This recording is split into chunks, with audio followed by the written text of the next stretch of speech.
Bapak Ibu. Atau kalau bukan mandek, perjalanannya itu lambat sekali. Orang Tiongkok 80-an bertanya seperti itu. Di Indonesia tahun 2010 masih mempertanyakan satu pertanyaan yang konteksnya sama dengan yang ditanyakan oleh orang-orang Tiongkok.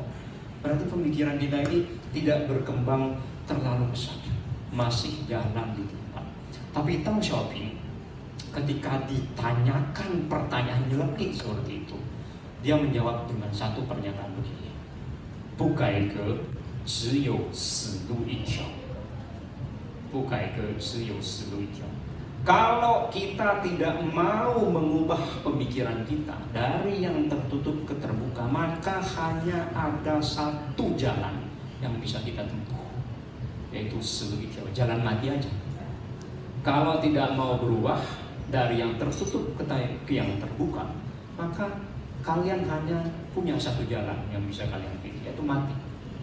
Kecuali mati, hanya boleh tidak terbuka. Nah, kalau kita masih mau hidup, masih mau menjadikan negeri yang kita sayang ini menjadi negeri yang makmur, yang maju, satu-satunya jalan hanyalah kita harus terbuka.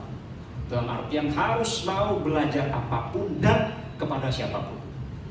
Zaman tahun 49 sampai 1978, Tiongkok hanya mau belajar ke Soviet, hanya mau membuka diri kepada Soviet. Kepada yang lainnya tidak mau membuka diri karena takut. Seperti ketakutan orang-orang di kampung saya kalau saya belajar ke Tiongkok. Nah, Deng Xiaoping hanya menjawab, kalau kita mau maju, kita harus mau membuka diri menjadi negara, menjadi masyarakat yang mau belajar apapun dan kepada siapapun. Sehingga Deng Xiaoping memunculkan satu mantra yang terdiri dari 4 huruf, namanya 解放思想. 解放思想, merdekakan pemikiran kita. Di Indonesia mungkin kita secara fisik sudah merdeka, Bapak Ibu sekalian, tapi secara pemikiran, terutama contoh kasus di daerah saya, kita belum merdeka. Pemikiran kita masih terkungkung oleh ketakutan yang sama dengan ketakutan orang-orang di Tiongkok tahun 80-an. Kalau kita belajar ke Tiongkok, gimana nanti kalau jadi komunis?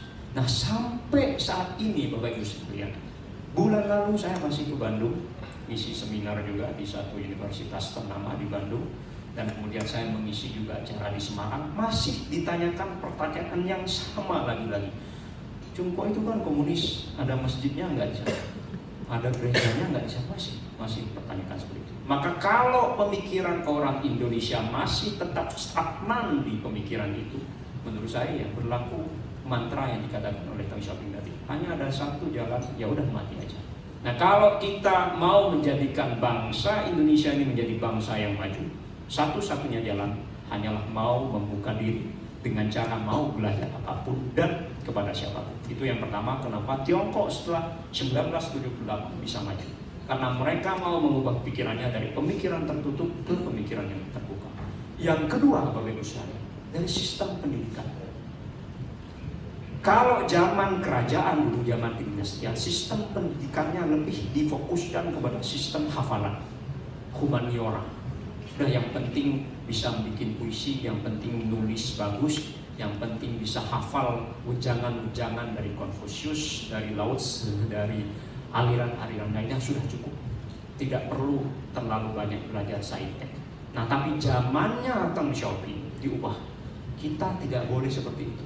Kita harus berpatokan pada 4 huruf tadi, 科教兴国, bahwa hanya dengan sains dan teknologi lah suatu negara akan bisa maju. Di Indonesia, refleksi lagi Bapak Ibu sekalian, kita tidak kekurangan doktor, kita tidak kekurangan profesor yang di jurusan, saya ingin menyebutnya sebagai jurusan yang berkaitan dengan kehidupan setelah kematian.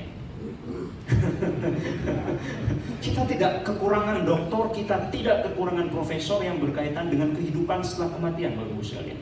Tapi menurut saya kita minim sekali profesor, doktor yang memfokuskan keilmuannya dari segi saintek.